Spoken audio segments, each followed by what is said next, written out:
Bonjour, bonjour à tous and welcome to America pour vos nouvelles échappées belges. J'espère que vous profitez comme moi des paysages absolument sublimes de l'Arizona.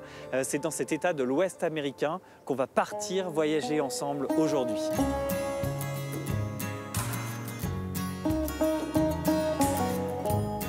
Alors l'Arizona, c'est sans doute l'un des États les plus spectaculaires de ce pays. C'est ici qu'est née une bonne partie du rêve américain et des mythes qui l'entourent.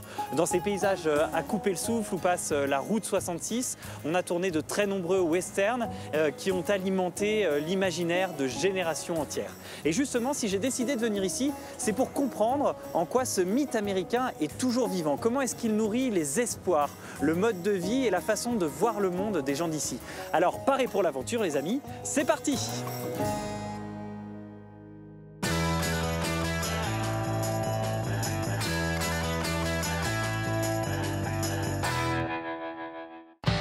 Ismaël Khelifa en route vers le rêve américain. C'est peut-être ça notre Arizona Dream, d'être dehors. Où chacun peut trouver sa définition du bonheur. Et vous savez quoi? Il y a une petite pépite d'or juste là. Pour moi, c'est incroyable. Ici, je peux être moi-même, dans le sens où j'ai une femme et nous avons un garçon de 13 ans. Je peux être moi avec une certaine fierté. Si t'es préparé des affaires, tu seras beaucoup plus confortable et tu vas avoir un look de vrai cowboy.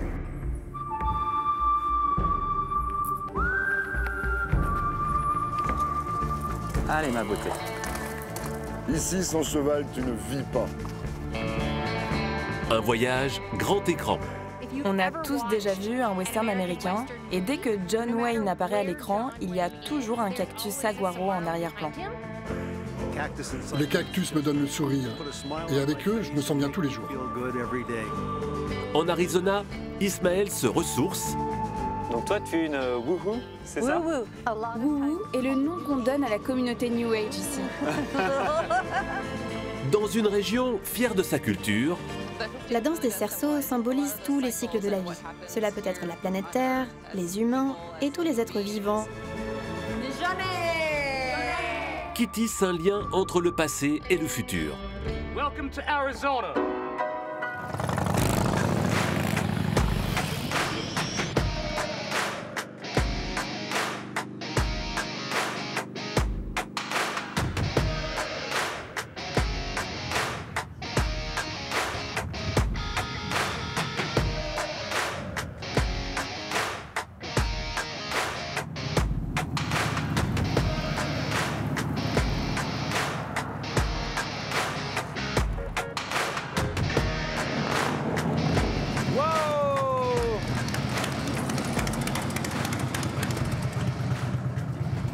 Hello guys! Salut! Salut! Enchanté! Waouh! Elles sont hallucinantes là, voir les Davidson. Je pouvais pas rêver mieux pour parcourir la route 66. C'est incroyable! C'est 100% personnalisé. Depuis 5 ans, je la modifie. Et peu à peu, chaque année, j'en fais ce que je veux. C'est cher, mais c'est la mienne. Et ça, c'est le drapeau de l'Arizona alors? L'Arizona, oui. Donc vous êtes vraiment d'ici alors les gars? Depuis 25 ans, oui. Tiens, on a ça pour toi. Ah, merci. C'est vrai qu'avec mon petit pull, j'aurais été un peu ridicule sur la Harley. Ah, c'est la classe, ça. Harley Davidson. Génial, génial. Et toi, tu viens d'où alors, Ti? Je suis né dans le New Jersey. Je suis arrivé ici en 1990. Alors, 25 ans, 30 ans, et vous êtes venu ici pour la route 66, pour vivre votre vie de biker? Pour le beau temps. C'est pas faux. Ici, tu peux rouler plus longtemps, 11 à 12 mois par an. Bon, elle est mythique, cette route 66. Je suis trop content d'être là. C'est un peu un rêve de voyageur. Oui, c'est ça la route 66. C'est un bout de l'histoire des USA. C'était la route principale avant l'autoroute. C'est ce qui fait l'Amérique. La route 66, c'est juste unique.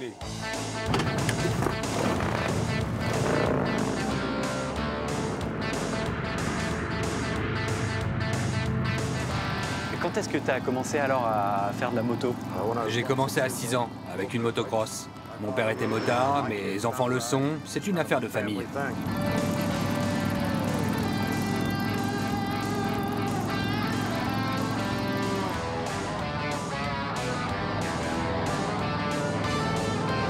Wow! T'as aimé? Ah ouais, j'ai trouvé ça formidable. Mais on a des sensations très fortes hein, sur ces motos. Yeah, it's great, it's great. C'est incroyable, il y a vraiment une sensation de liberté qui est folle. C'est la route mère. Mother Road, ok, Yes. je savais pas qu'on l'appelait comme ça. Tu sais, Samuel, nous en France, quand on regarde les États du sud de l'Amérique, des fois on n'arrive pas à comprendre cette idée de liberté. Et j'ai l'impression que pour vous, c'est quelque chose de très fort. Oui, ça l'est. C'est le plus important. Je n'attends pas que le gouvernement me rende heureux.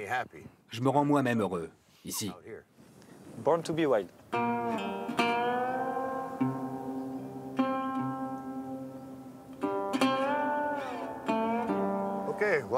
Enchanté de t'avoir rencontré.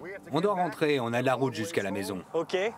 J'espère que tu as passé un bon moment. Et j'espère te revoir un jour, sur la route 66. Ok, pas de souci. Il faudra que je passe mon permis moto, mais avec plaisir. Moi, je vais à Seligman. Si tu veux encore rouler. Avec grand plaisir. Je crois que c'est sur la route de Sedona où je vais après, donc ça m'arrange. Et juste une dernière question quand même. Quand est-ce que vous passez à la moto électrique tous les trois? Ça n'arrivera pas. Jamais. Jamais, ça n'arrivera pas, non. Je crois que j'avais compris. Ok, on y va.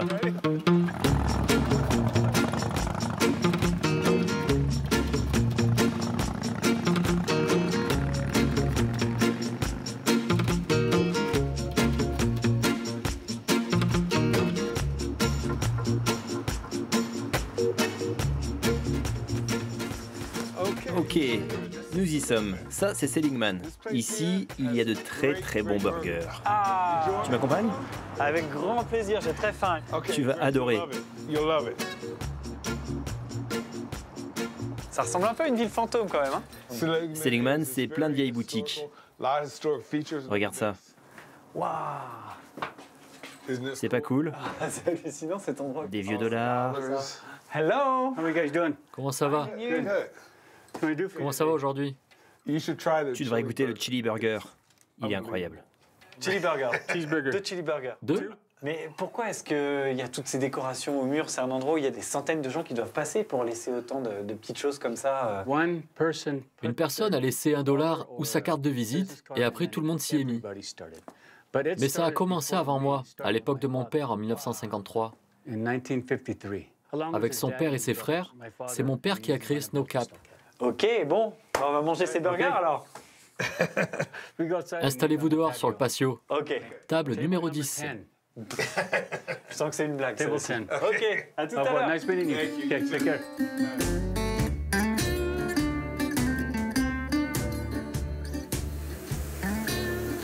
Et John, t'as toujours vécu ici, toi?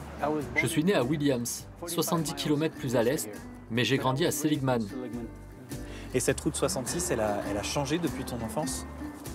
En 1976, l'autoroute a contourné Seligman. Et depuis, Seligman a... Alors mon oncle Angel a eu cette idée de créer l'association d'Arizona de la route 66 et maintenant, toute la route a été classée historique, donc elle est plus populaire que jamais. Le tourisme, c'est ce qui l'a sauvé. Et j'ai une petite question quand même pour toi, K-Biker. Et pourquoi vous aimez tant le bruit des moteurs? Allez, C'est macho. Parce que c'est macho. D'accord. Tu sais, ce truc de macho, plus c'est fort, mieux c'est.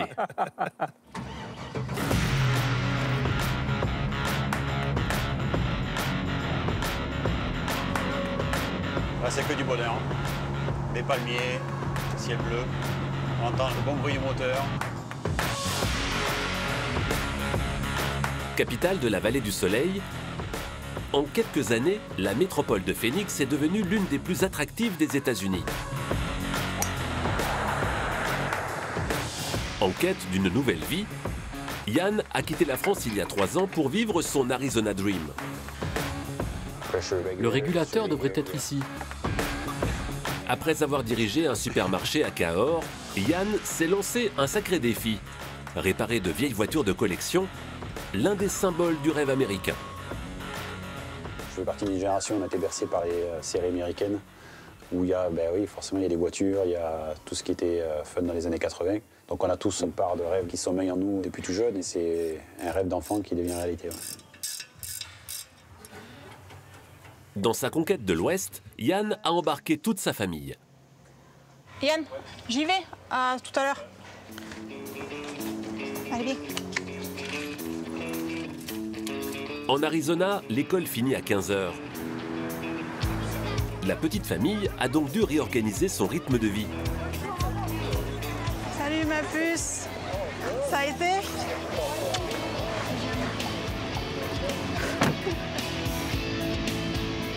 T'as beaucoup de devoirs pour ce soir? J'ai fait la moitié de mes devoirs en classe. On est plus présent avec eux qu'on l'était en France. Le week-end, la famille se retrouve pour partager une passion typiquement américaine. Chaque samedi, les collectionneurs se rassemblent pour exposer leurs plus beaux modèles. L'occasion pour Ian de dévoiler sa dernière folie, acheter 30 000 $. Ça, c'est une Nash de 1937, une Nash Lafayette. On a l'impression d'être dans les années 50 avec Al Capone. Là. C'est votre voiture? Waouh, c'est fou! Madame, je peux vous ouvrir la porte? Il n'y a pas de poignée, donc c'est comme ça qu'on l'ouvre. Sympa, hein? Je trouve ça génial. Peu importe d'où tu viens, tout le monde doit pouvoir aimer les belles bagnoles. Comme moi. Terre d'aventure et de défis, l'Arizona sourit aux audacieux.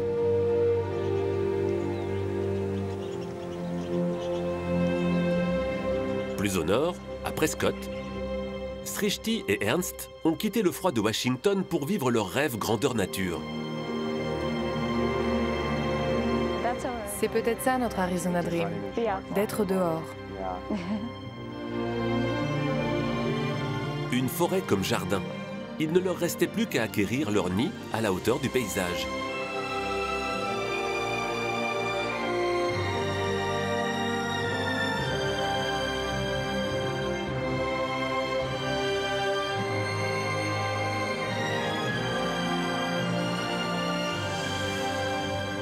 Il y a 134 marches, mais ça nous va. En fait, on aime beaucoup cette partie de la maison. Ça nous met en forme pour les randonnées. Perchée à 38 mètres, c'est la maison individuelle la plus haute d'Amérique du Nord. À l'intérieur, 580 mètres carrés baignés de lumière par les 300 fenêtres complètent cette maison hors norme. Pourtant, c'est toujours dehors que Srishti trouve le plus d'inspiration pour ses peintures. D'ici, je peux voir jusqu'à 150 km au loin. Par exemple, le pic de San Francisco, qui est la plus grande montagne en Arizona. Chaque jour est différent, les couleurs changent, et la lumière aussi. C'est très inspirant. Depuis 4 ans, Srishti peint donc sans s'arrêter. Résultat, une partie de la maison s'est transformée en galerie d'artistes. Où tu veux les mettre, ceux-là? Tout là-haut?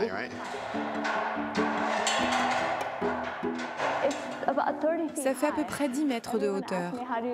Quand tout le monde me demande comment je fais pour accrocher mes tableaux, je réponds que j'ai un très grand mari. Je peux accrocher plus de 200 tableaux dans toute la galerie. C'est clairement plus que n'importe quelle galerie en ville. Une maison surprenante, et au coucher du soleil, le toit de la maison cache encore quelques surprises. J'ai toujours voulu avoir un télescope, mais je n'avais jamais osé en acheter avant d'emménager ici. Et en astronomie, plus c'est gros, mieux c'est. À cause des nuages, ce soir, Ernst ne pourra pas toucher les étoiles. Mais sur le toit de l'Arizona, la Lune semble toute proche. Elle est magnifique aujourd'hui. Quand la nuit tombe, la maison s'éclaire de partout. C'est presque comme camper dans les bois un soir de pleine lune. C'est vraiment beau.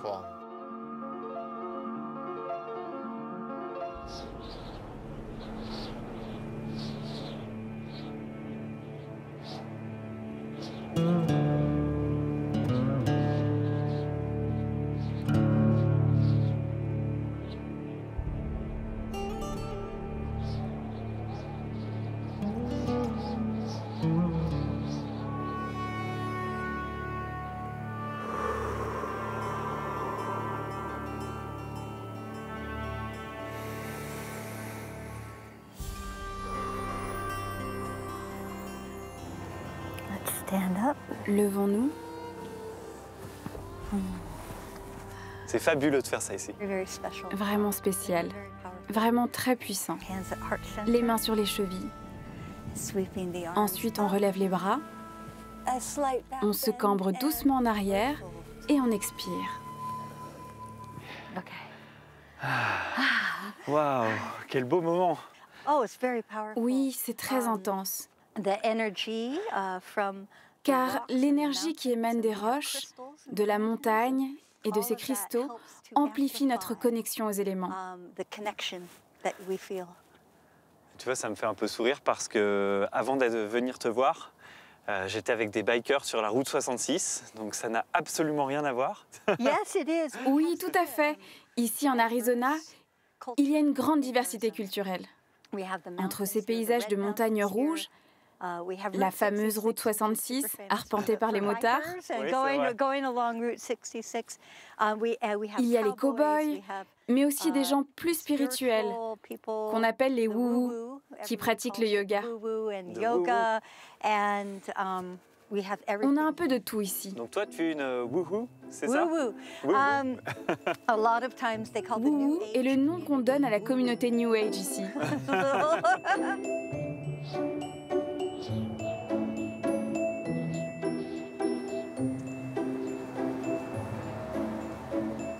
Voici une galerie d'art qui expose des œuvres magnifiques axées sur la spiritualité. Sur cette œuvre, tu peux distinguer dans les nuages des visages d'Indiens d'Amérique. Un loup, plus bas, notre mère la terre. C'est un artiste natif américain très populaire ici. Il s'appelle Bear Cloud. Il y a un côté Disneyland, sincèrement. Cette ville a été fondée en 1902 et c'est dans les années 50 que les studios hollywoodiens sont venus tourner beaucoup de films avec John Wayne, Elvis Presley et plein d'autres stars hollywoodiennes. C'est comme ça que la ville est devenue ce qu'elle est aujourd'hui.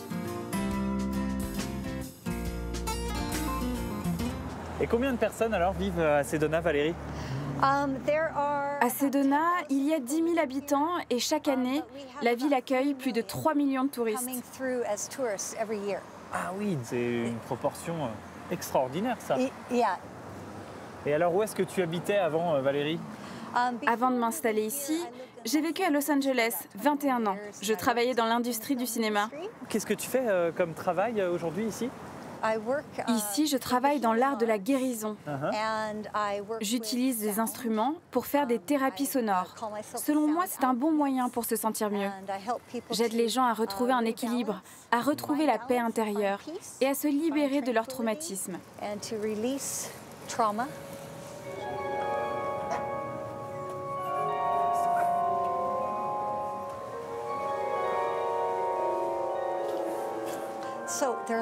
À Sedona, il y a plein de boutiques New Age dans ce genre-là, dans lesquelles tu peux trouver des pierres comme celle-ci.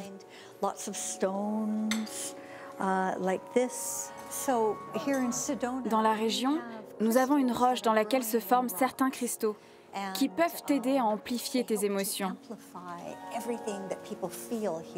Mais je trouve, Valérie, que tu ressembles quand même beaucoup à cette ville, hein, parce qu'elle est très colorée, il y a les cristaux. Et toi, c'est pareil, hein, tu as la veste toute colorée. Tu as même des petits cristaux dans tes cheveux, là, j'ai vu sur ton bonnet. Enfin, tu es vraiment l'habitante de Sedona, quoi. Ah oui. C'est vrai qu'ici, tu ne verras pas beaucoup de gens habillés en noir.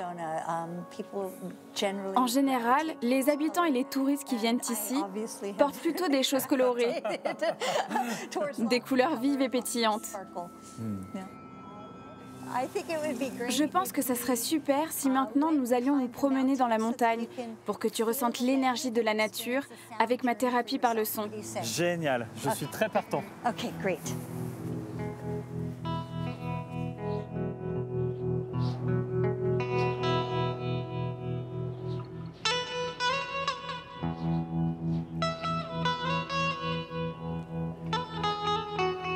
Et qu'est-ce que tu es venu chercher en venant vivre ici alors, Valérie? Parce que passer de Los Angeles à l'Arizona comme ça, c'est quand même un sacré changement dans une vie. Oui, en effet. J'étais prête à de profonds changements. à une profonde connexion avec la vie et à une plus grande spiritualité. Et j'ai ressenti que j'étais plus proche de mes croyances quand j'étais dans la nature. Et c'est ce que je voulais dans ma vie. Je tiens à te montrer cet arbre. Tu as vu comme il est torsadé? Oui, c'est dingue ça. C'est le signe que nous sommes proches d'un centre énergétique qu'on appelle vortex. Le fameux vortex. C'est l'énergie qui vient du sol qui le torsade ainsi. Mais c'est vrai que c'est un endroit qui est quand même absolument exceptionnel. Et tu sais, auparavant, il y avait des tribus d'Indiens, comme les Hopis et les Navajos. Ah, ok. Ils venaient sur ces terres pour faire leur cérémonie.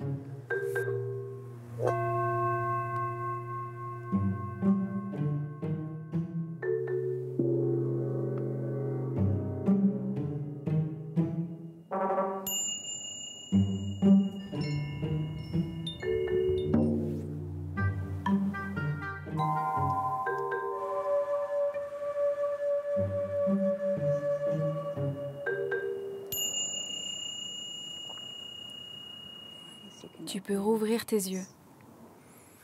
Redresse-toi doucement. Oh. J'étais parti très loin.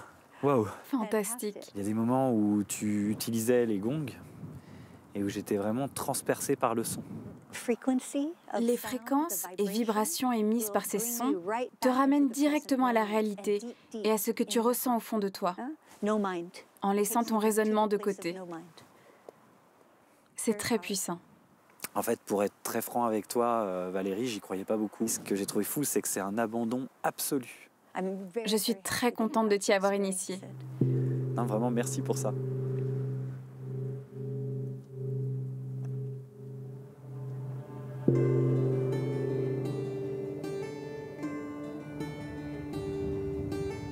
En Arizona, certaines routes conduisent tout droit à des mirages.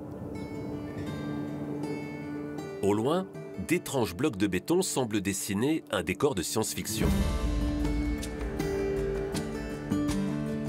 Sortie du désert au milieu des années 70, la ville ovni d'Arco Santi attire des artistes et quelques doux rêveurs qui vivent en communauté.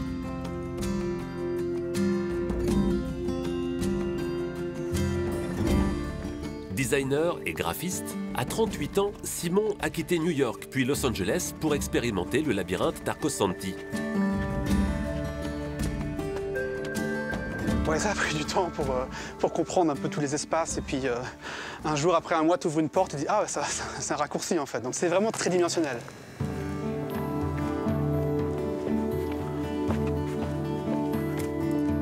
Une des fonctions particulières d'Arco Santi, c'est vraiment de combiner le plus possible d'usages des structures. Par exemple, les balcons des résidences là au-dessus, ça sert aussi de balcon pour un opéra par exemple. Construite en hauteur plutôt qu'en largeur, la cité s'érige ainsi en contre-modèle du rêve américain. Un concept nommé arcologie, mélange d'architecture et d'écologie, créé par celui qui a façonné cette ville futuriste, l'Italien Paolo Soleri. Au département des archives, Sue Kirsch est la gardienne de l'histoire des lieux. Depuis 1978, elle n'a presque jamais quitté Arco Santi. Voici les premiers blocs qui ont été installés sur le chantier. Il y avait toujours dans les parages un plombier ou un électricien, parfois un très bon, d'autres fois un moins bon. Mais on avait des gars qui en voulaient. Des gars qui aimaient vraiment travailler. On le faisait non pas pour nous, non pas pour Soleri, mais comme un cadeau pour l'humanité. Ça fait un peu ringard, mais c'était ça.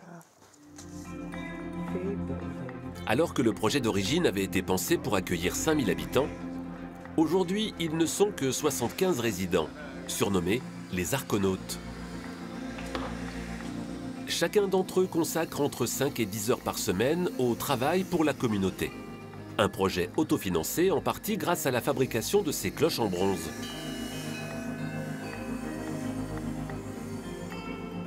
Chaque année, j'en garde une pour moi. Cette année, c'est la 7e. Mais certains sont là depuis 25-30 ans. Donc ça fera une belle collection pour eux.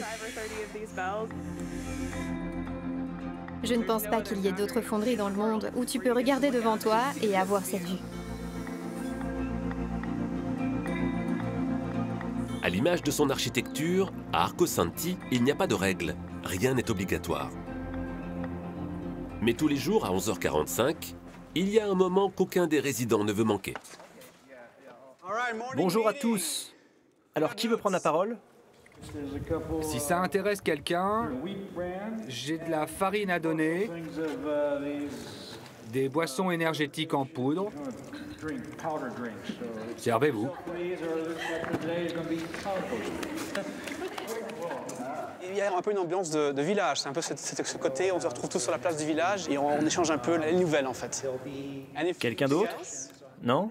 Alors, bon déjeuner. Arrivée ici il y a 4 mois, Noémie découvre encore ce nouveau mode de vie sans voiture. À Arco Santi, chaque habitant utilise 5 fois moins d'énergie qu'un Américain moyen.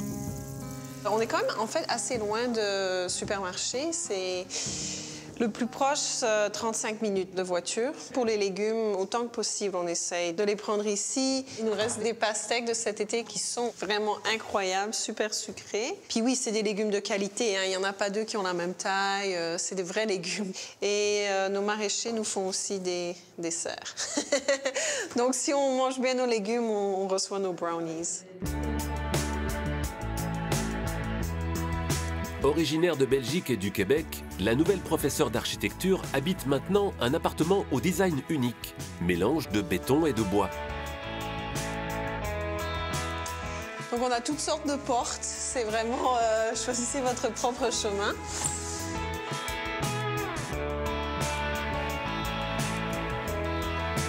On a de la super lumière ici, hein. Le matin, l'après-midi, on a des fenêtres de tous les côtés, donc on est content. C'est des lieux qui ont été conçus vraiment pour des personnes créatives, donc c'est des bonnes conditions pour être inspiré, pour créer. Dès que je suis arrivée ici, je suis tombée en amour. Solaire et utopique, le laboratoire urbain d'Arco Santi n'a pas fini de stimuler l'imagination des rêveurs, convaincus qu'une autre ville est possible.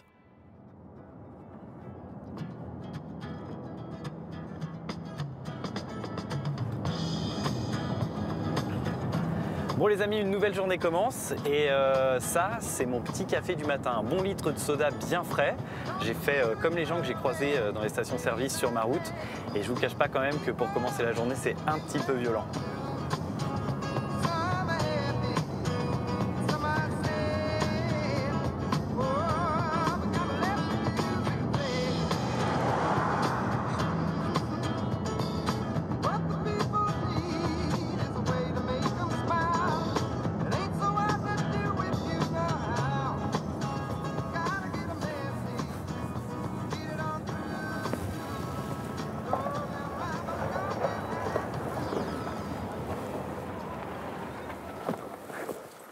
Bonjour Ismaël. Salut Bruno. Ça va bien?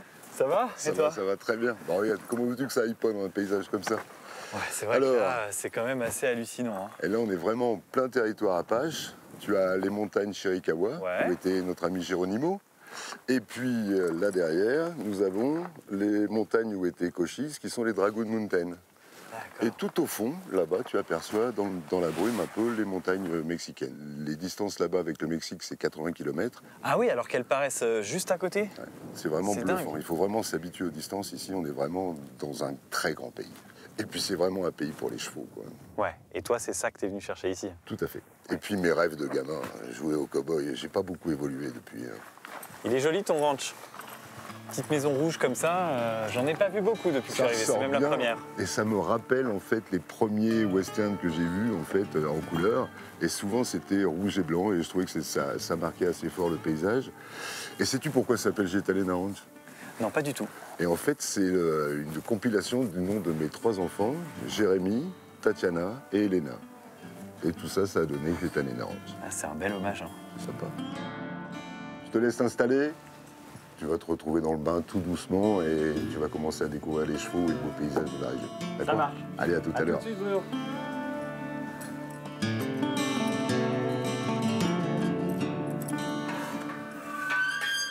Allez, viens, petit bonhomme.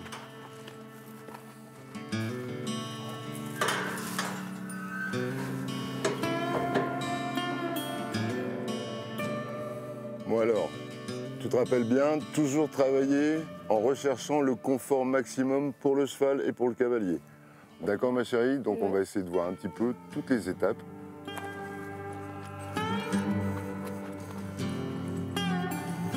Tu te rappelles, pour s'arrêter, notre petite technique familiale. Tu te rappelles comment on fait? On pose les mains sur le garrot. Voilà. Oh. D'accord? Zéro inconfort pour le cheval, on ouvre les jambes, on pose la main, il s'arrête. Pour reculer, tu te rappelles, on creuse l'estomac, comme si on voulait que l'encolure du cheval rentre dans notre ventre. Voilà. C'est bien, petit bonhomme. À chaque fois que c'est bien, une petite caresse, ça mange pas de pain. Donc il n'avait rien dans la bouche déjà, là il n'a même plus rien sur le nez. On n'est plus dans la contrainte ou dans la violence, c'est vraiment une autre image de l'équitation. Mais tu sais, on parle beaucoup du bien-être animal en ce moment. Et finalement, toi, dans ta méthode de dressage, tu es exactement là-dedans. Tu ne pousses pas ta bête, quoi. Tu ne pousses pas ta monture. Et puis, ça me paraît tellement logique. Moi, j'aime pas faire quelque chose quand on me force à le faire. Ouais, t'es un cow-boy, toi. Si je suis venu chercher la liberté ici, c'est pas par hasard. Ça te manque, Elena, tout cet univers lorsque tu es en France, loin d'ici? Quand je suis en France, tout ça, oui, ça me manque parce que la sensation d'être dessus, qui est un peu une sensation de liberté et tout ça, c'est vrai que ça me manque quand même. Et comment tu t'es retrouvé ici, Bruno? Qu'est-ce qui t'a fait franchir le pas de vivre pleinement cette vie de cow-boy alors? Moi, c'est vraiment l'amour du cheval qui m'a fait m'intéresser au cowboy. Donc j'ai commencé à développer ces méthodes douces en Europe avec le même kit, mais je me sentais complètement pas à ma place, tu vois.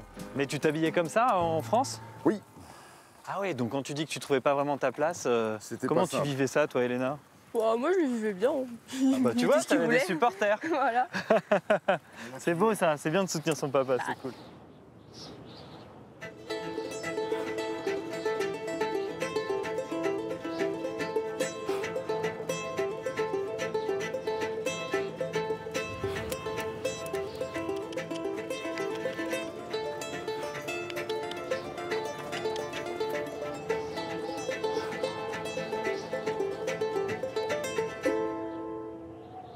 Cheers. Cheers. Santé. Cheers.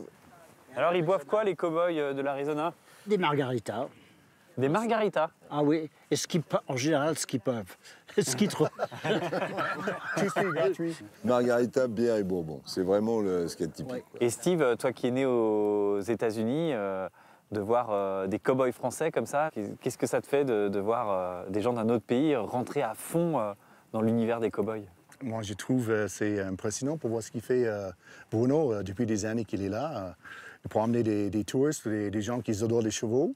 Il fait les tours, on rencontre l'histoire. C'est une personne qui connaît mieux l'histoire d'Arizona que tous les gens qui sont d'ici sur place. Il connaît des chemins, des endroits en armée que même moi, je ne connais pas. Tout c'est bien. Gentil, mon ami. Merci. Tu vois, pour nous, en France, il y a à la fois une fascination. On a tous vu des westerns quand on était petits. Enfin, moi, en tout cas, et d'autres Français, on a parfois du mal à comprendre. Tu vois, cette fascination-là. Les gens ne recherchent pas forcément à aller jusqu'au bout et à rechercher un petit peu cette culture. Il faut savoir qu'il y avait énormément de cow-boys blacks qui étaient, suite à la guerre de sécession, qui sont devenus cow-boys, qui ont été libérés en tant qu'esclaves. Ensuite, on a eu énormément d'Indiens qui connaissaient le terrain et les points d'eau par cœur. On a eu énormément de cow-boys mexicains aussi, qui, eux, avaient une grosse culture équestre et qui ont formé les cow-boys américains. Donc en fait, et ce qu'on voit très rarement dans les films en fait. Donc tu avais le cow-boy blanc américain, c'était un quart des cow-boys qui existaient. Finalement, c'est une portion infime qui est devenue la majorité de ce mythe. Il faut savoir que c'était des cowboys, pas des cowmen. Donc c'était des gens qui commençaient à être cowboys, ils avaient 13 ans. Ok, l'âge de ta fille alors. Oui. À 22 ans, c'était un vieux cowboy.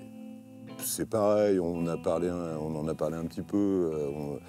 Il y avait énormément d'homosexualité chez les cow-boys, puisque c'était des jeunes cow-boys qui partaient pendant 5, 6, 7, 8 mois et qui se retrouvaient tout seuls entre garçons, qui se cherchaient un petit peu. Et on a fait tout un plat de fameux film Brokeback Mountain. Oui, c'est vrai, où c'est l'histoire de 2 cow-boys homosexuels, voilà. effectivement. Et c'était très très répandu à l'époque. Ça peut casser un peu le mythe, mais c'est comme ça que ça se passe. Non, écoute, moi j'aime bien. Je trouve qu'au contraire, c'est honnête. Ça le rend beaucoup plus humain, complexe, et tout ce qui est humain est complexe. Donc, bon, par contre, il y a autre chose qui est complexe, c'est la margarita. Elle est costaud quand même, hein, les garçons. Hein, Steve, t'as vu? Allez, à la vôtre, les amis. Hein. Ciao. À la vôtre. À la vôtre.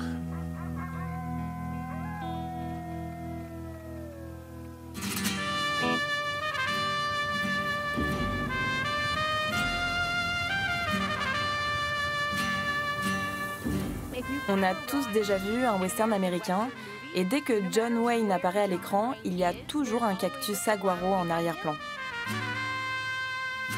Dans le désert aride de Sonora, les géants du Far West se livrent un duel au sommet.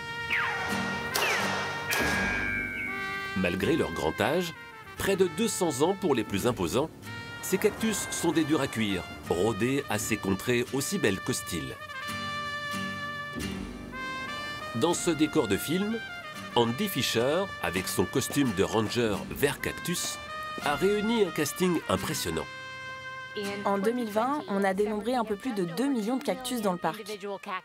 Et la bonne nouvelle, c'est que ce chiffre a augmenté. L'emblème de l'Ouest américain aurait donc trouvé ici son Eldorado. Mais une menace plane sur le saguaro. Dès qu'il prend la forme de chandelier avec ses bras, son prix s'envole, autour de 10 000 $. Il est donc devenu la nouvelle cible des braconniers. Heureusement, dans ce western des temps modernes, le shérif a une nouvelle arme. On a mis une puce sur le cactus, comme on pucerait un chien ou un chat s'il se perd. Et donc si on trouve un cactus volé ailleurs, on peut déterminer s'il vient oui ou non de notre parc. Grâce à ce système, ces dernières années, plus aucun cas de braconnage n'a eu lieu à l'intérieur du parc. À quelques kilomètres de là, les cactus ont aussi envahi la ville de Tucson. Ce dimanche matin, ils sont même les stars d'une vente pas comme les autres. Il y en a des grands, des petits, des gros, des fins, du rugueux au plus doux. C'est comme les gens.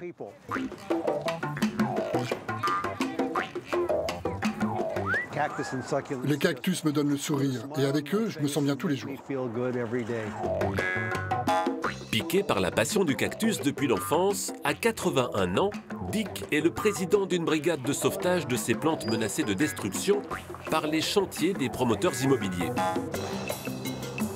2 ou 3 fois par an, il tente de leur donner une seconde vie chez des membres de l'association. Alors, qu'est-ce qui vous intéresse aujourd'hui? Les barils, les hérissés, un peu de tout. Tous ceux-là ont été sauvés récemment. Celui-là, il a une belle tête. Allez, c'est pour vous. Un coup de main?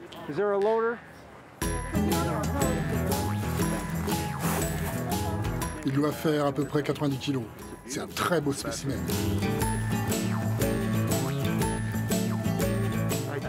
J'en ai pris peut-être une vingtaine. Il n'y en a jamais trop. Si j'avais un véhicule plus grand, je ne sais pas où je me serais arrêté. Pour les passionnés, l'addiction au cactus peut mener à l'obsession. Chez Donna et Robert, le monde entier est un cactus. Leur jardin abrite l'une des plus belles collections privées de tout l'Arizona. C'est impossible de savoir combien on en a. Près de 10 000. Quelque chose comme ça. Ça, c'est le premier saguaro qu'on a planté sur la propriété, avant même d'habiter dans la maison. Il faisait 1,20 m de haut. Ça nous permet de nous rendre compte du temps qu'on a passé ici. 40 ans.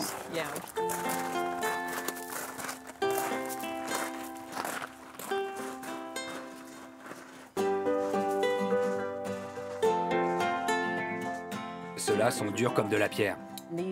Eux sont petits, mais ils piquent quand même. Lui est un musicien. On adore leurs petites épines, les couleurs, les formes. Cette plante ressemble à l'Arizona.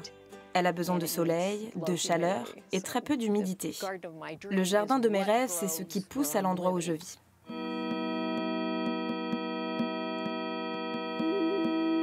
S'adapter à la nature et profiter de ce qu'elle a à offrir. C'est aussi ce qui pousse la chef mexicaine Wendy Garcia à se faufiler entre les épines. Avec son panier, elle est à la recherche d'un ingrédient méconnu, le nopalito. J'aime bien celui-là. Il faut bien couper ici, à cette jonction entre les deux parties. Comme ça, tout le reste en dessous n'est pas abîmé. Il faut faire ça avec respect. Tu ne peux pas tout prendre. Il faut juste récolter ce dont tu as besoin. Ma grand-mère, quand j'étais petite, elle m'emmenait déjà cueillir les napolitos. Je les lavais déjà pour elle. Il faut juste faire attention à ses yeux. Les napolitos, c'est comme une chasse au trésor. Ça me rappelle mon enfance. C'est dans mon cœur.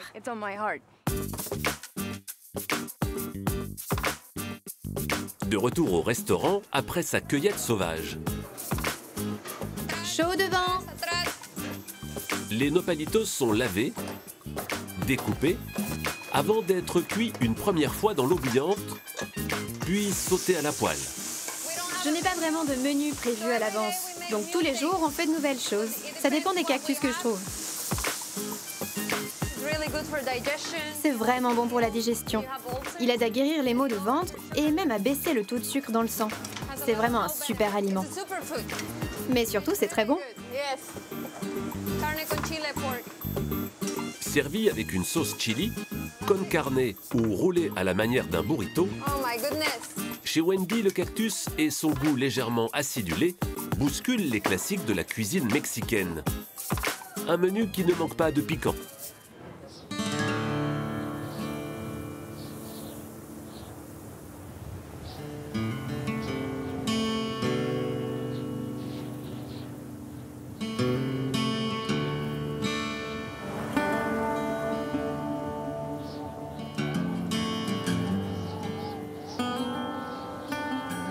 Alors, bien dormi?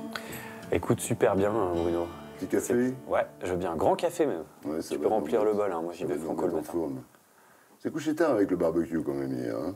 Un petit peu, hein. Bah, c'était sympa comme tout. Par contre, ce qui est magnifique ici, c'est qu'il n'y a pas un bruit la nuit. Hein. T'es vraiment... Quelques coyotes parfois. Ah oui, t'entends les coyotes? Ouais. Tu les as pas entendus du tout? Non. T'as eu de la chance. Parce que parfois ils viennent chanter et t'as l'impression qu'ils sont une vingtaine, en fait ils sont 3-4. C'est assez marrant. Il y en a beaucoup ici, énormément. Alors on fait quoi aujourd'hui? Eh bien aujourd'hui on va partir du ranch et je vais t'emmener dans un des emplacements où Cochise avait son village. Cochise, c'était... Cochise, c'est un chef Apache. Ah oui. Elena, toi, t'es contente de partir? Ça fait longtemps, non, que t'as pas fait ce genre de balade? Ah oui, ça fait 2 ans et demi que j'ai pas fait de balade ou que je suis pas montée à cheval. C'est long. Ouais, tu te sens comment, là, alors? Oh, je suis contente, très contente. Et ça va, je suis bien habillée pour partir à cheval? T'es pas mal, la base est bonne. Bon, mais déjà, c'est bien. Je t'ai préparé des affaires, tu seras beaucoup plus confortable et tu vas avoir un look de vrai cow-boy. Ça, c'est bien, ça.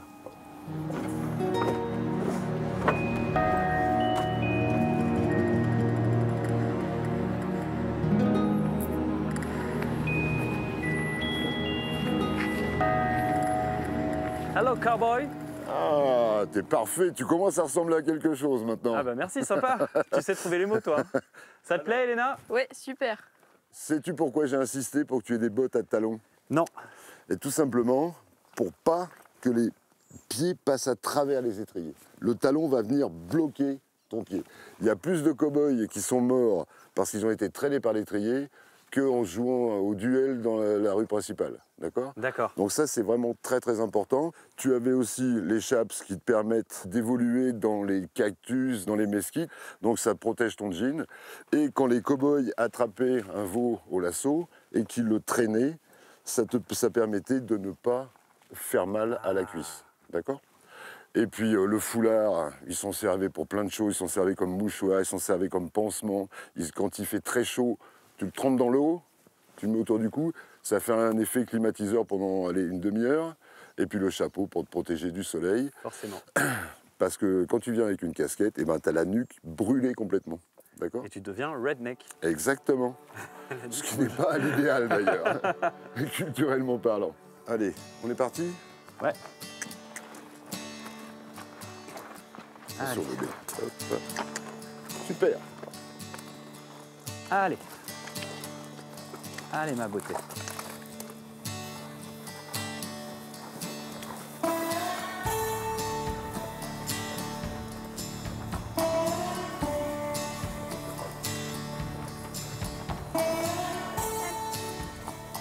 Et les amis, j'adore ce moment avec vous. Hein. T'imagines que c'est mon bureau? Tu sais que t'es bien français, toi, avec des expressions pareilles. Hein. Ouais. Et comment est-ce qu'on appelle cet endroit alors, Bruno? Alors, ici, on est en plein milieu des Dragoon Mountains. Les Dragoon Mountains, pourquoi les Dragoon Mountains? Eh ben, on pourrait penser que certaines concrétions rocheuses ressemblent à un dragon. Eh bien, pas du tout. C'est parce que l'empereur du Mexique a singé tous ses uniformes, sa cavalerie, son infanterie sur Napoléon Ier. Et il a donc appelé ses cavaliers les dragons. Comme les dragons de Napoléon. Voilà. Et ils ont effectué un fait d'armes contre les Apaches. Et en mémoire de ça, ces montagnes se sont appelées les montagnes des dragons. Waouh, waouh, waouh, waouh! C'est magnifique, ça, non? Ouais, non, mais c'est... Oh. Mais j'ai vraiment l'impression que les Apaches sont sur les crêtes et nous attendent. Hein. Ouais.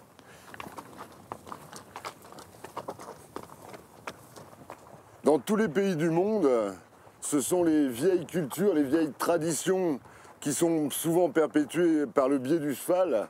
C'est une carte de visite phénoménale, le cheval.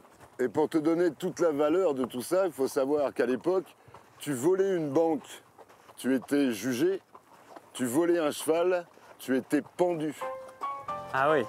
Ici, sans cheval, tu ne vis pas.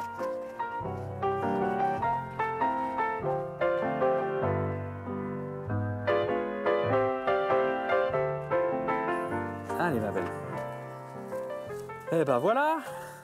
Pas de mal, là, hein? Ah. Bon, alors toi, ces petits chevaux qui sont bien dressés, c'est ce qu'on appelle tie ground, attachés au sol. Ah oui, d'accord. Et ils ne bougeront pas. Super la tâche. Merci, hein. Alors, comment ça s'est passé? Non, je trouve que tes chevaux, tu as une douceur avec eux qui se ressent en eux. C'est-à-dire que tout se fait par, voilà, vraiment la douceur. On pose la main, on tire un tout petit peu les rênes, on les met bien sur le côté et on est loin de l'image du cow-boy où tu sais, bam, il tire le cheval comme ça. C'est vraiment nous qui posons l'ambiance en fait. Si on est calme, posé, qu'on est heureux, et ben les chevaux sont calmes, posés, heureux, quoi. Ça se fait tout seul. C'est des éponges, hein. On en a déjà parlé pas mal, c'est des éponges. Et c'est vrai que ça met une ambiance tout de suite. Smooth. Ah ouais, vraiment.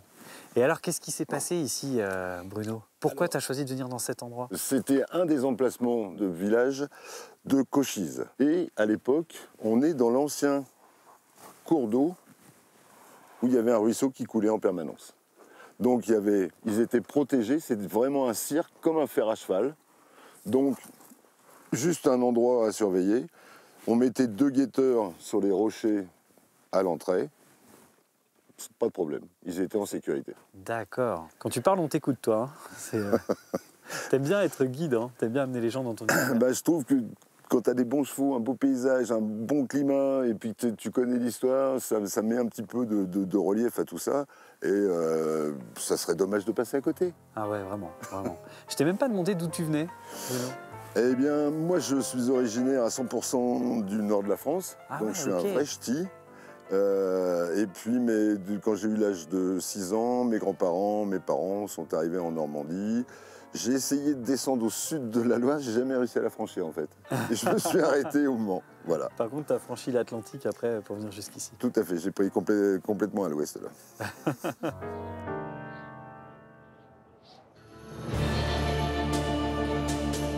Tout au sud de l'Arizona, la ville de Bisbee garde l'empreinte vertigineuse de la mine de cuivre et de ses pionniers. Une histoire commencée avec l'arrière-grand-père de Doug en 1877. Quand j'étais enfant, je venais à cet endroit précis pour les regarder dynamiter la roche. Chaque jour, ils fermaient la route et on pouvait ressentir la terre qui tremblait et je voyais les pierres qui volaient dans toutes les directions. Depuis, tous les hommes de la famille ont travaillé à trouver les minerais les plus précieux qui ont fait la prospérité de Bisbee. Un siècle plus tard, le filon s'épuise. Bisbee devient alors une ghost town, une ville fantôme. Mais aujourd'hui, dans la vieille mine, l'horloge s'est remise à tourner et les anciens mineurs sont sortis de leur retraite. Ça, c'est mon manteau.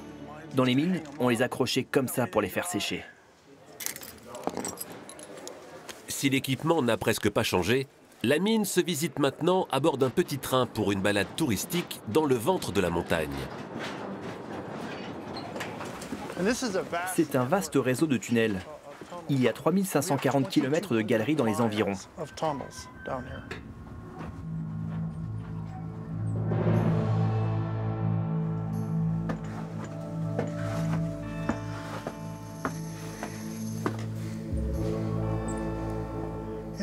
Et voilà ce qu'ils venaient chercher.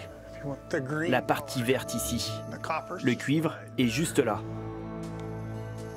Bisbee a produit 3,5 millions de tonnes de cuivre. Cette couleur verte, ça révèle la présence de cuivre dans la pierre. Bisbee est partie de rien. Et grâce au cuivre, elle est devenue l'une des villes les plus importantes de l'Ouest. Pour moi, c'est une manière de préserver l'histoire des lieux, l'héritage des hommes qui ont travaillé ici.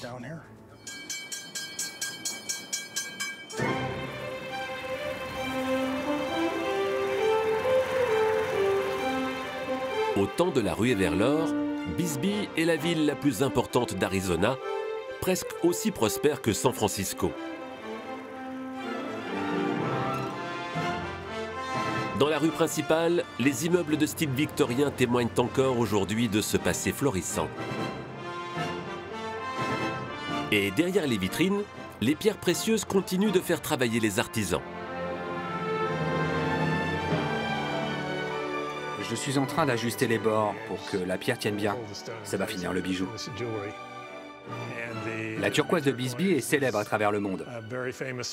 C'est une des toutes meilleures turquoises de la planète. Mais elle est très difficile à obtenir, même si tu vis à Bisbee.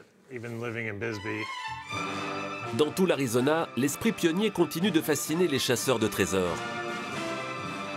En remontant les rivières asséchées, Jim n'est peut-être plus très loin du plus précieux des métaux. Ici, on a une belle veine de quartz qui continue jusque dans le sous-sol. S'il y a du quartz ici, l'or ne doit pas être loin. Les deux sont liés. C'est une zone très ancienne et qui a été beaucoup fouillée dans le passé. Mais maintenant, on a toujours l'espoir de trouver de l'or, car on a de meilleures techniques et des équipements modernes. Chercher de l'or, ça fait déjà partie de l'aventure. Ouais, c'est ça le plus important. Le vrai trésor, c'est d'être dehors, au grand air. Pour Jim, l'aventure dorée a commencé il y a 20 ans en Arizona, avec déjà les mêmes ingrédients. Un peu d'intuition et pas mal de chance. Souvent, je fais au moins 10 ou 15 sauts avant de trouver quelque chose. Et vous savez quoi? Il y a une petite pépite d'or juste là. Pour moi, c'est incroyable. C'est aussi ça, la fièvre de l'or. Et le son de l'or quand vous le faites tomber, c'est tellement agréable. Bercé par les légendes du Far West, de chercheurs d'or et de mines abondantes, en Arizona, les mythes ont la vie dure. Et l'ombre des pionniers plane toujours sur ces terres d'aventure.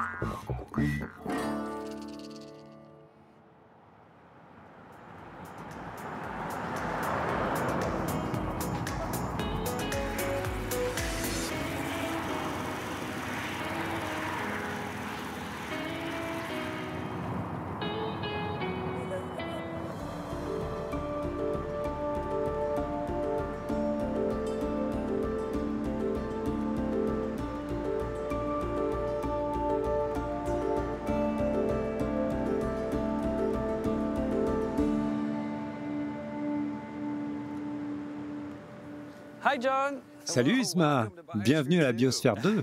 Merci beaucoup. Enchanté, ça va? Super, et toi? Je suis complètement ému d'être là, parce que j'ai vu cette biosphère dans les années 80 quand j'étais enfant, quand toute l'aventure a commencé ici, quand les scientifiques sont rentrés à l'intérieur pour vivre cette expérience de reconstitution d'une planète. Je m'en souviens très très bien, voir ça à la télé. Et là, d'être devant, tu vois, 30 ans après, ça me fait vraiment quelque chose. Il y a 30 ans, c'est comme une nouvelle ère qui a commencé. Personne n'a recommencé cette expérience depuis. Ce groupe de 8 personnes qui s'isolent à l'intérieur de Biosphère 2 pour 2 ans et accumulent un savoir extraordinaire. Bien sûr, il y a eu des problèmes, parce que tu imagines bien que c'était une première. Personne n'avait fait ça avant, du moins pas à cette échelle. Mais je crois que ce qui compte aujourd'hui, c'est qu'on utilise encore le savoir accumulé par nos recherches scientifiques. Chaque année, on reçoit environ 150 000 visiteurs. Et ils sont les bienvenus, parce que ça nous donne une opportunité de faire comprendre les conséquences du changement climatique. Je vais t'emmener à l'intérieur de Biosphère 2, où travaillaient les scientifiques. Génial. Allez, let's go alors.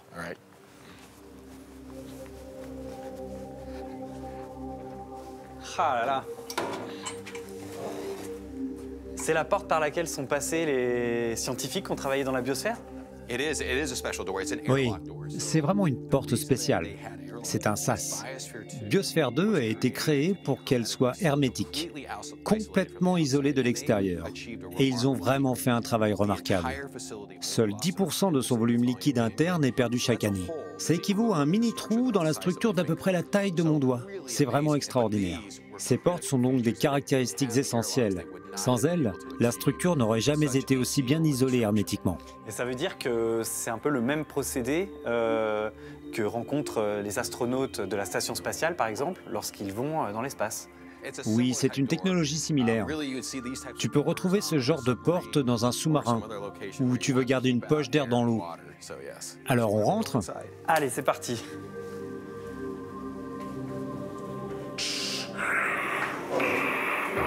Porte fermée, porte fermée. Door closing. Ah, c'est dingue.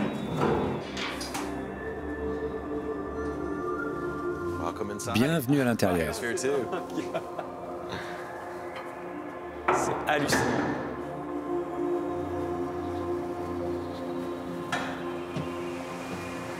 Wow. Tu sens l'humidité? Tu as vu, le changement est immédiat dès qu'on rentre à l'intérieur. J'ai l'impression d'être passé, tu vois, d'une fin de printemps en France quand il fait très chaud, à une forêt en Guyane, là. C'est subtropical ici. Tiens, regarde. C'est un système océanique. 2,6 millions de litres d'eau enfermés ici. On a des poissons, des invertébrés, on a des palourdes par là, juste en dessous de ces lumières. Il y a aussi une forêt. Maintenant, il faut se souvenir, Biosphère 2 a 30 ans. Donc tous ces arbres ont mis presque 30 ans pour atteindre cette hauteur aujourd'hui. C'est incroyable. C'est fou.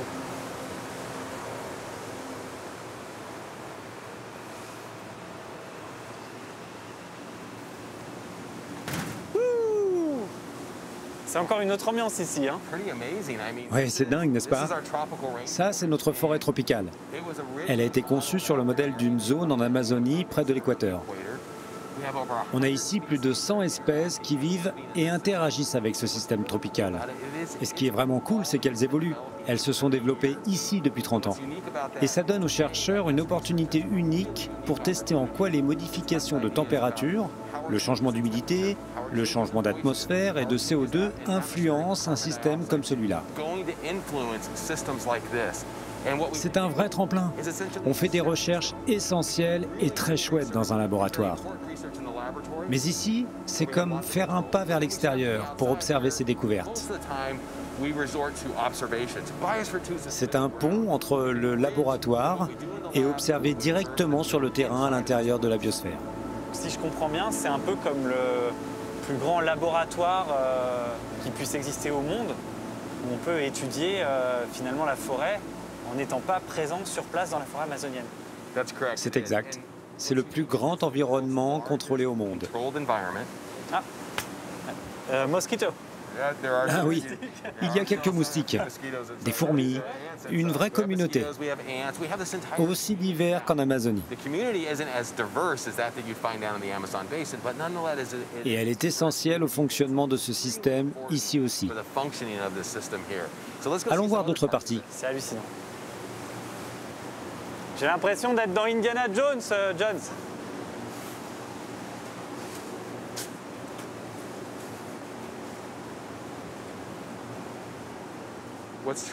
Ce qui est encore plus impressionnant, c'est qu'on contrôle la météo à l'intérieur de Biosphère 2. Donc on peut contrôler la température, l'humidité, le dioxyde de carbone à l'intérieur de l'atmosphère. Ce qui est très visuel, c'est qu'on peut faire pleuvoir à l'intérieur. Tiens, pourquoi je te ferais pas voir ça? Là, tu peux faire pleuvoir? Oui, on va rester ici. Et on est pile poil sous l'endroit où la pluie va tomber. Centre de l'énergie, est-ce que vous me recevez? Oui, reçu. Vous pouvez activer la pluie dans le cadran nord-est de la forêt tropicale, s'il vous plaît? Tu veux marcher sous la pluie? Allez, on passe à travers la pluie. Ça rafraîchit en même temps, c'est bien.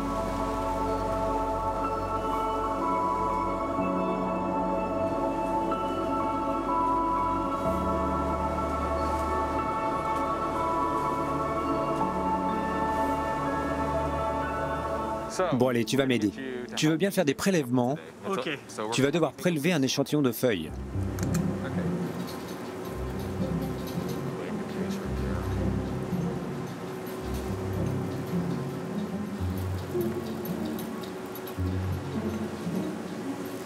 Je monte dans la forêt amazonienne. C'est cet arbre-là? Oui, c'est celui-là. Ok. Allez, mon Isma, on y va. Qu'est-ce qu'il fait chaud.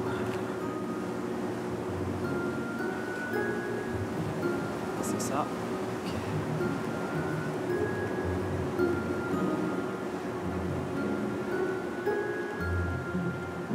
Ah. Allez, on ferme bien. Donc, voilà, 13 décembre.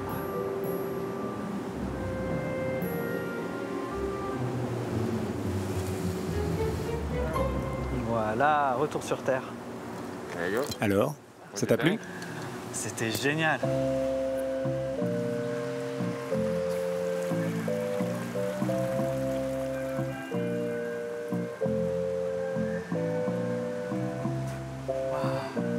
Il y a de l'air ici, c'est bien. Hein? Ouais, on a mis un peu de vent. C'est un océan d'eau salée. On maintient l'eau à 25-26 degrés. Et tout au bout, il y a presque 7 mètres de profondeur. Cet océan est complété par des vagues. Tu peux les voir là. Bon, on ne va pas créer des vagues sur lesquelles tu vas surfer. Mais on a des poissons, des invertébrés comme des oursins, des crabes, des escargots, qui vivent dans ce système autorégulé. Donc ça veut dire qu'on peut ici imaginer des solutions qui vont servir pour tout l'océan. Oui, c'est complètement ça. On peut tester des solutions, on peut aider les chercheurs à trouver des solutions avant de les utiliser dans le monde entier. Tu sais, aux États-Unis, vous dites souvent le mot « amazing ». Et moi, je suis un peu comme ça, tu vois, m'enthousiasmer des fois, un peu de tout, parfois même trop. Mais là, quand même, c'est super amazing, cet endroit. Ouais, je travaille ici depuis 25 ans et je trouve ça fantastique. Donc je suis content qu'on ait pu partager ça et de t'avoir convaincu de ce projet. C'est cool. C'est mon côté américain, ça. Merci, ça me fait du bien.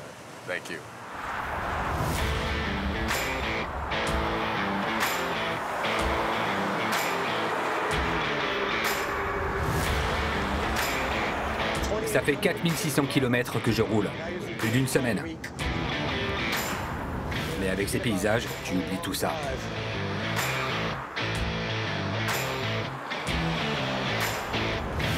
Depuis 3 ans, l'histoire de Jim se raconte comme un road trip. Lancé sur les routes infinies de l'Amérique, le retraité a quitté une vie sédentaire pour un nouveau quotidien de nomade. Chaque hiver, Quartzsite, paisible ville aux 3600 habitants, voit sa population exploser grâce à l'une des plus grandes migrations de camping-cars de la planète. Comme Jim, ils sont plus d'1 million de vagabonds et de seniors à se donner rendez-vous à Quartzsite, dans la chaleur de l'Arizona. Pour à peine 180 $, Jim peut s'y installer à long terme et où il le souhaite, tant qu'il y a du soleil pour recharger les batteries. Dans le désert, pas besoin d'être le plus intelligent. Il faut utiliser ses mains. Et si Jim a besoin d'autant d'électricité, c'est parce qu'à l'intérieur, il a transformé cette ancienne navette d'aéroport en atelier de travail pour réaliser des logos et des flocages. Je garde tous mes rouleaux dans les armoires. Il faut faire de la place pour chaque chose. C'est lourd. C'est ce vinyle que je vais découper pour coller sur la voiture. Je n'ai pas les charges d'une société avec des bureaux, tout ça à payer. Moi, je garde l'argent juste pour me payer de l'essence. Comme ça, je peux rester sur la route. Je l'ai écrit sur une plaque. C'est mon nouveau rêve américain. Pendant que Jim s'est trouvé un bureau reculé au milieu du désert, pour d'autres, Quartzsite est devenu un paradis des nomades du 3e âge, où il est interdit de s'ennuyer.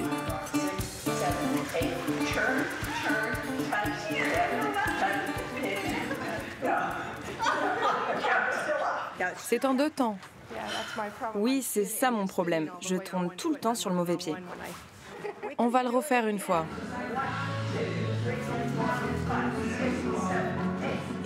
Ici, tu apprends à devenir vieux avec une nouvelle vision des choses par rapport à ce que j'appelle le vrai monde à l'extérieur.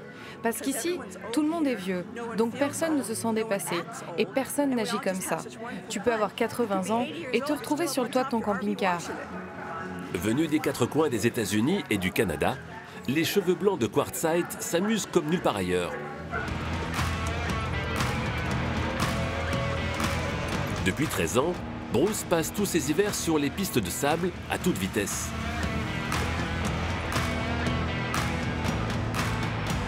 Quand il n'est pas sur son buggy, il embarque sa femme et des amis pour un nouveau jeu. Encore à gauche. À Quartzsite, le désert a aussi son terrain de golf. Il n'y a pas vraiment de règles. C'est pas du golf classique. Il n'y a rien de sérieux là, c'est sûr. Il n'y a pas d'herbe, mais il y a du sable, des rochers, des buissons et des trous creusés par les serpents. À la maison, en Idaho, il y a toujours des travaux à faire. Là, ce sont nos vacances. On profite du désert à notre manière.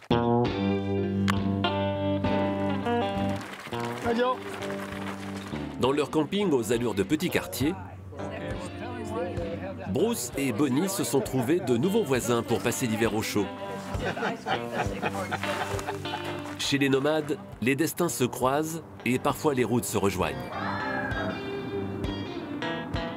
À la nuit tombée, bercés par les cris des coyotes, Chloé et Matty partagent 2 camping-cars, mais une seule histoire d'amour. Cheers. À la tienne. À ce bon feu. Et à la vie nomade. Nos vannes ne sont pas très grands. C'est compliqué de rester à 2 à l'intérieur. Donc c'est aussi pour ça qu'on aime être dehors, pour se retrouver ensemble.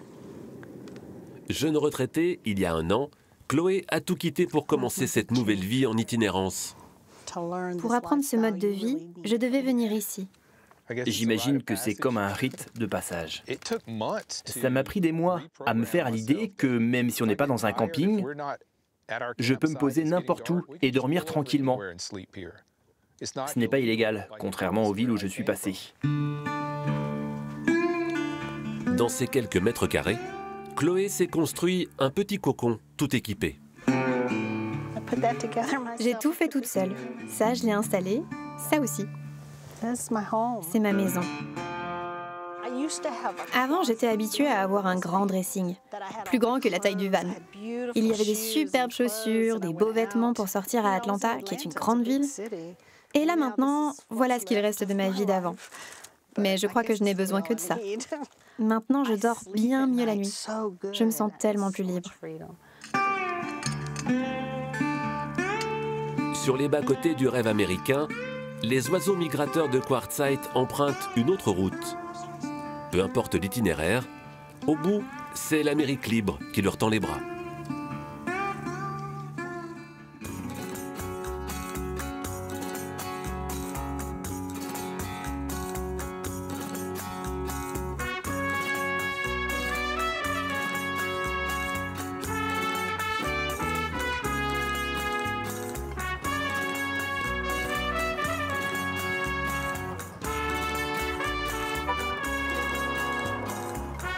Hola Maria. Hola, hola. Salut. Bienvenue à toi. Merci beaucoup. Tu as choisi le bon endroit pour qu'on se rencontre. Moi, je suis venu ici pour voir le côté mexicain de l'Arizona. Et devant cette église, là, j'ai vraiment l'impression d'être au Mexique. J'y suis déjà allé et je retrouve un peu des caractéristiques de ce pays, je trouve. J'ai choisi cette place parce que ça, c'est l'une des plus anciennes missions de Tucson. Elle a été bâtie par les franciscains. Elle nous rappelle qu'autrefois ici, c'était le Mexique, jusque vers 1850 environ, avant d'intégrer les États-Unis. Et ce que je veux te montrer, ce sont les différentes facettes de l'Arizona. Bon, et tu sais pourquoi je suis venu te voir alors? Dis-moi pourquoi? C'est pour parler des relations diplomatiques entre les États-Unis et le Mexique. Non. Non? Non. Non. Ok. Non, chacun a ses opinions politiques. Moi, je me concentre sur ce qui me rend heureuse. Des bons plats et de la culture. Bah, ça tombe bien parce que je suis exactement venu pour ça, parce que tu es quand même une chef très renommée ici. Et moi, tu sais, je suis très gourmand. Tucson a été classée ville de gastronomie par l'UNESCO il y a quelques années. C'était la première ville des États-Unis à l'obtenir. Allons faire un tour à Tucson pour voir ça de plus près. Génial, ça me plaît beaucoup. Let's go? On y va.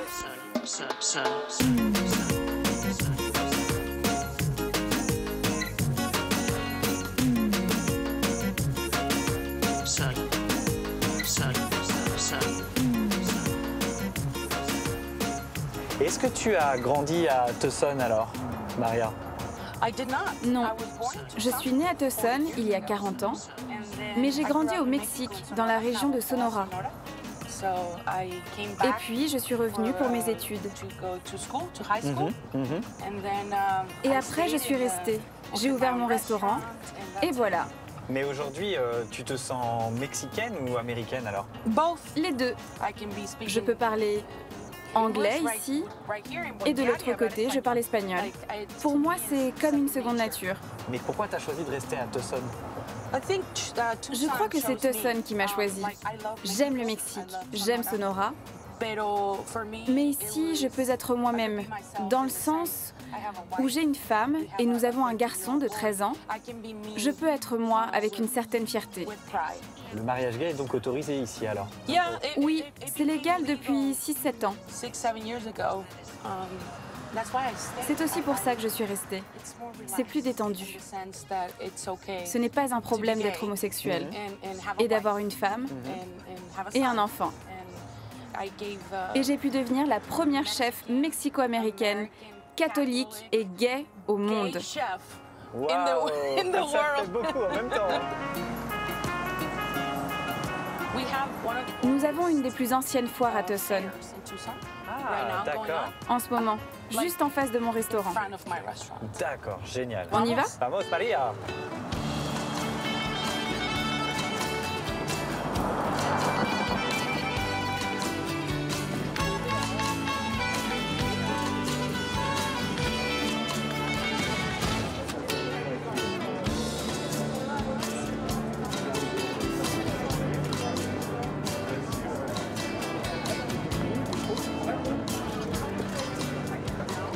Je suis content d'être ici, Maria, parce que depuis que je suis arrivé, c'est la première fois que je traverse les rues d'une grande ville. D'ailleurs, je crois que Tucson, c'est la première grande ville que j'ai sur mon chemin. Tucson n'est pas la plus grande ville.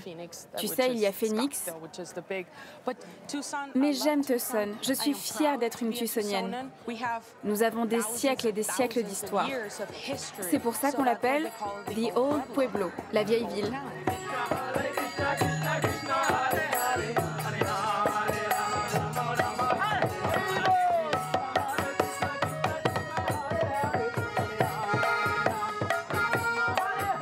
Et tu trouves, toi, beaucoup d'influence pour ta cuisine dans les rues de la ville? Elle raconte vraiment cette ville, ta cuisine à toi? Je trouve de l'inspiration partout. C'est ce que font les chefs. Par exemple, pendant qu'on parle, je me dis « Oh, il faut que je fasse du citron parce que je vois un stand de limonade. » Ou si je vois un coucher de soleil, « Oh, je dois faire une purée de carottes. » C'est simplement comme ça que mon esprit fonctionne. Mais Tucson m'inspire littéralement jour et nuit.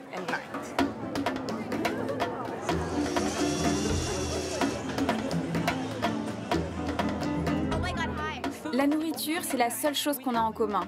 Nous parlons des langues différentes, nous venons de tous les coins du pays, mais quand nous nous asseyons pour rompre le pain, plus rien ne compte. Ah, c'est vrai, ça, pour moi qui voyage beaucoup.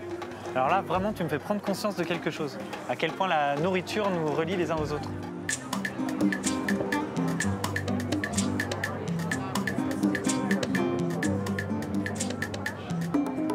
Ça sent la friture, hein. Ça sent super bon.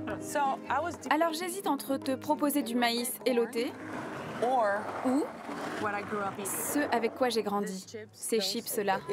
Si tu es mexicaine ou mexicain, tu dois prendre ça. Bah alors c'est ça qu'on va essayer. Forcément, let's go. Bonjour. Hello. Je voudrais des chips préparés pour mon ami français. Complet? Complet.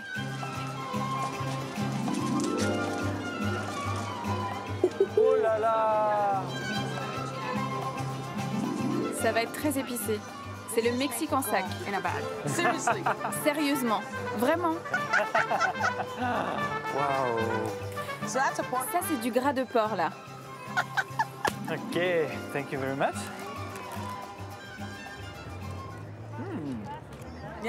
C'est pas mauvais. Mais la sauce est un peu aigre-doux. C'est légèrement épicé. Enfin, ça fait un peu de junk food, mais c'est de la bonne junk food, je trouve. C'est 100% malbouffe. Mais maintenant que tu as mangé des tostilocos, tu es mexicain. C'est un style de vie. Et ça, c'est le plaisir coupable de Chef Maria. Je voulais vraiment te le faire goûter. Merci beaucoup, ça me touche beaucoup. Muchas gracias. Muchas gracias. Gracias.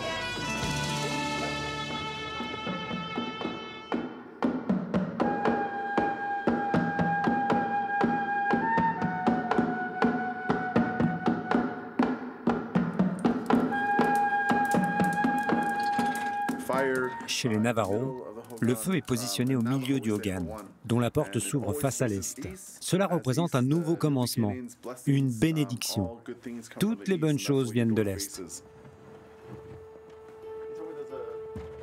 Sous son dôme d'argile et de bois, la petite hutte paraît fragile. C'est pourtant le socle solide d'un peuple résilient, les Navarros.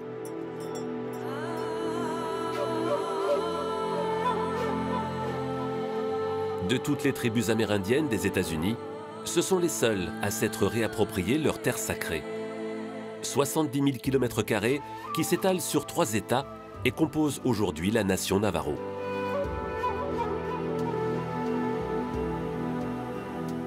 Parmi ces 175 000 membres, Kevin et Donovan font partie des gardiens de la spiritualité Navarro. Un cercle de vie fondé sur le culte de la nature et de l'harmonie.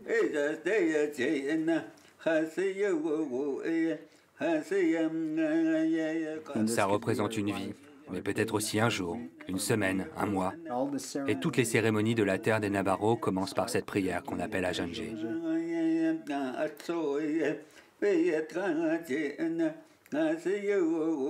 Aux côtés de son père, 84 ans et guérisseur respecté de la communauté, Kevin est encore un apprenti chaman, à l'écoute du monde des esprits. Avec cet outil, on enseigne aux enfants comment avoir de bonnes pensées, bien s'exprimer, vivre une bonne vie et respecter les anciens. Dans l'intimité d'un salon ou dans les hogans pour les cérémonies, la sagesse Navarro se transmet à l'oral. Pourtant, aujourd'hui, près de la moitié des Amérindiens ne parlent pas la langue des ancêtres. Pour y remédier, sur les hauts plateaux du nord de l'Arizona, une école pas comme les autres a vu le jour.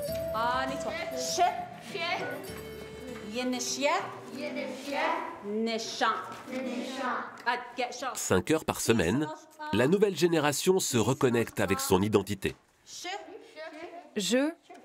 Mon prénom. Je suis Madame Pauline, c'est mon nom. Et toi?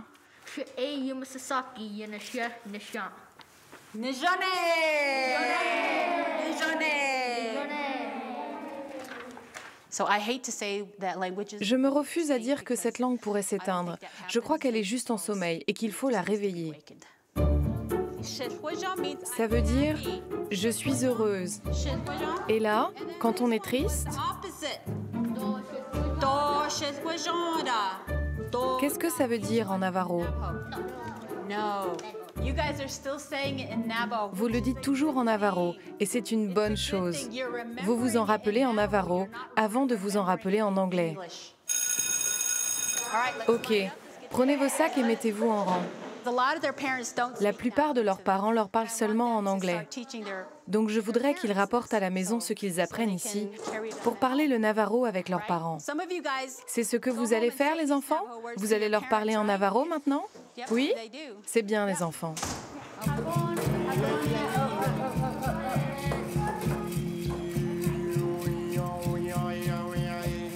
Hors du périmètre de la réserve, la culture et l'art navarro rayonnent dans tout l'Arizona et jusqu'à sa capitale, Phoenix.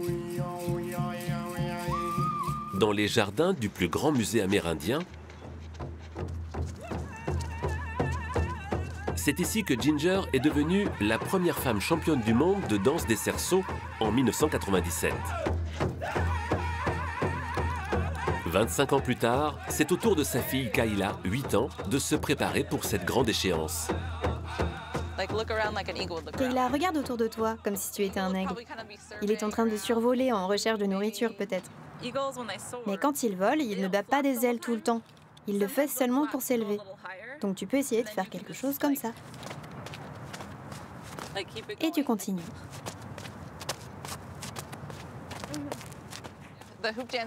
La danse des cerceaux symbolise tous les cycles de la vie.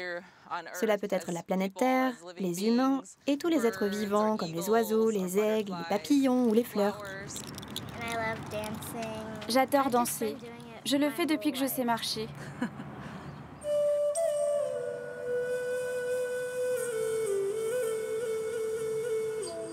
Nous devons montrer que nous, les Amérindiens, nous sommes encore là aujourd'hui. C'est pour ça que j'enseigne cette danse aux enfants, pour qu'ils grandissent fiers de leur culture, de ce qu'ils sont, mais aussi pour leur montrer qu'ils ont le pouvoir de devenir ce qu'ils veulent dans la société d'aujourd'hui. Après une longue histoire mouvementée, dans l'Amérique d'aujourd'hui, les Navarros défendent fièrement leur culture et ses rituels. Un grand cercle de la vie où Ginger et Kayla dansent pour se faire une place.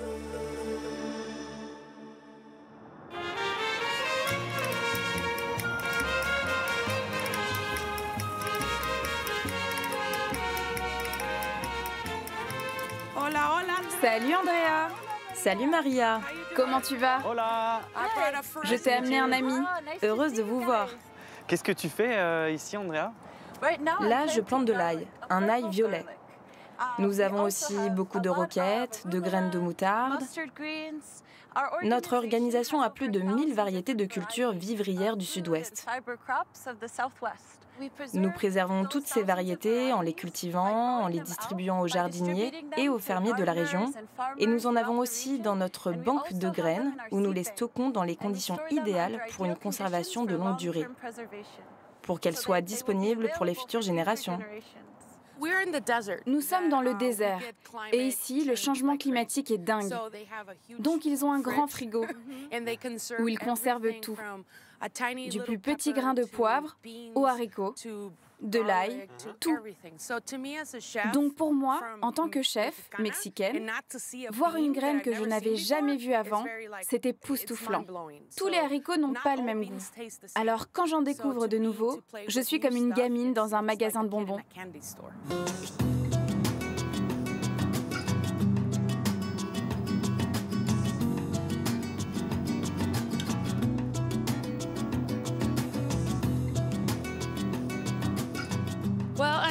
Bon, Andrea, je vais aller cueillir un peu de chili et d'herbes, parce que je dois cuisiner pour lui. Yes. Oui, vas-y. Merci, Andrea.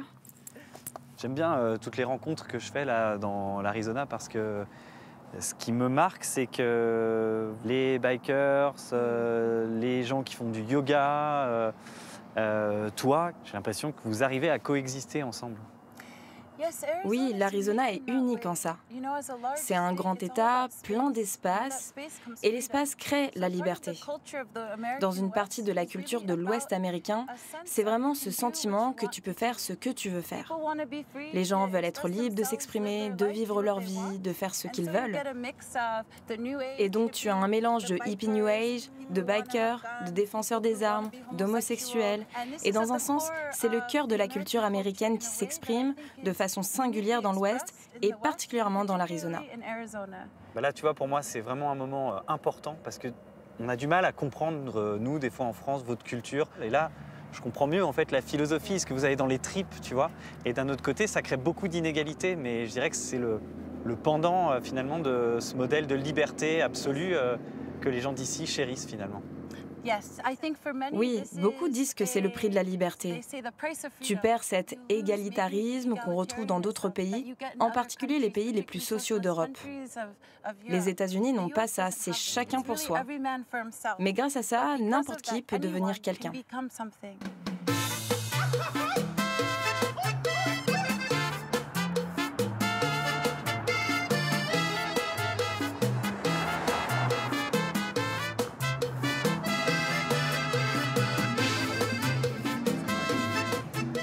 Voilà, on arrive au restaurant et je vais cuisiner. Oh, le panneau là! Oui, tu ne peux pas entrer avec une arme ici. Alors ça, en France, tu verrais jamais un panneau comme ça. Tu ne peux pas faire ça en France? Ah non, personne n'a d'armes. Nous, on va jamais se promener dans la rue avec des armes, c'est pas possible. Vraiment? Ouais. Tu m'apprends un truc là? Ouais. Incroyable.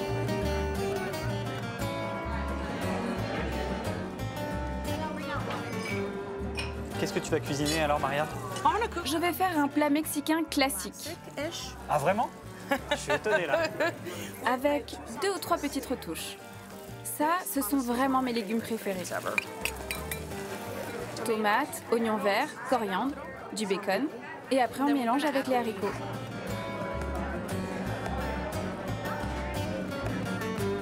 Et quelle est l'expérience que tu veux que tes clients aient ici?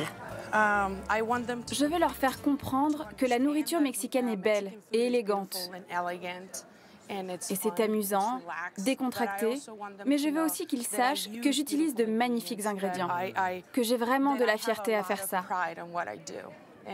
Et peu importe que ce soit de simples haricots ou de simples légumes, je veux qu'ils me laissent être moi-même pour pouvoir leur montrer ce que la cuisine mexicaine peut devenir aux États-Unis.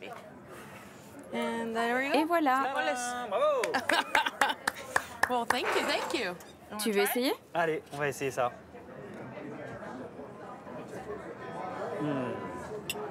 Alors là, bravo, parce que quand j'ai vu qu'on faisait des haricots, etc., je me disais, attends, mais où est-ce qu'on va? Mais ça y est, là, je comprends mieux, c'est excellent. En fait, tu as d'abord le goût des haricots qui sont très doux, très doux. Ensuite, il y a le piment qui apporte une petite touche un peu pétillante sur la langue et qui ont un goût de poivron également très doux. Enfin, tout ça est très harmonieux. Et en plus, il y a le croquant des légumes qu'on a pris lorsqu'on était avec Andrea. C'est vraiment très bon. Bravo. Mais tu as une énergie extraordinaire, Maria. Et, quand je t'ai rencontrée, au bout de 3 minutes, tu m'as expliqué que tu étais chef, que tu étais lesbienne, que tu es une maman, que tu as un enfant. Mais je me suis dit, cette femme qui est progressiste, comment elle fait pour vivre dans des États du sud des États-Unis qu'on voit souvent comme conservateurs? Je suis très ouverte d'esprit, très progressive. Je suis bien dans mon époque. Mais je suis aussi très conservatrice. Je suis une maman qui prie tous les matins. J'aime qu'on mange ensemble. On prie avant de manger. On prie avant de se coucher. Je suis très conservatrice sur certaines choses et certains sujets. Mais je suis ouverte d'esprit. Je veux m'ouvrir à ça. Et ce qui m'importe vraiment, c'est de m'amuser en cuisinant et de rendre les gens heureux en une seule bouchée. Et ça, pour moi, c'est une bénédiction. Dieu m'a donné un don, je l'utilise et je rends les gens heureux. Maria, présidente, Maria. Non. Mais merci beaucoup, ce fut un honneur. Merci à toi.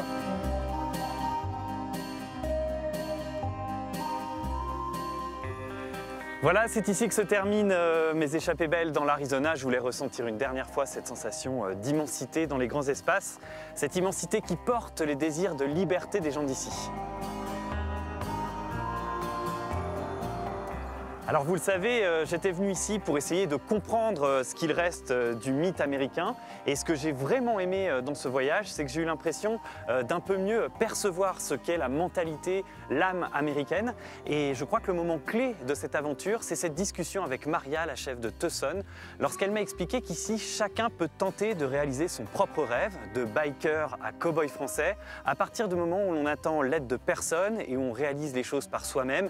Et puis à partir du moment aussi où on respecte un certain socle de valeurs communes, notamment celle de la religion. Alors on le sait, tout le monde ne parvient pas à atteindre ce rêve et ce pays a de très nombreux enjeux face à lui, mais toutes les personnes que j'ai rencontrées sont animées par ce désir de liberté bien plus que par des valeurs d'égalité et je crois que c'est ça l'héritage principal qui reste des pionniers de l'Ouest américain. Si les grands espaces de l'Arizona vous manquent, vous le savez, il y a le replay pour revivre mes échappées belles. Et puis moi, je vous donne rendez-vous très vite, les amis, sur les réseaux sociaux et pour de nouvelles aventures au bout du monde ou juste à côté de chez vous. À bientôt!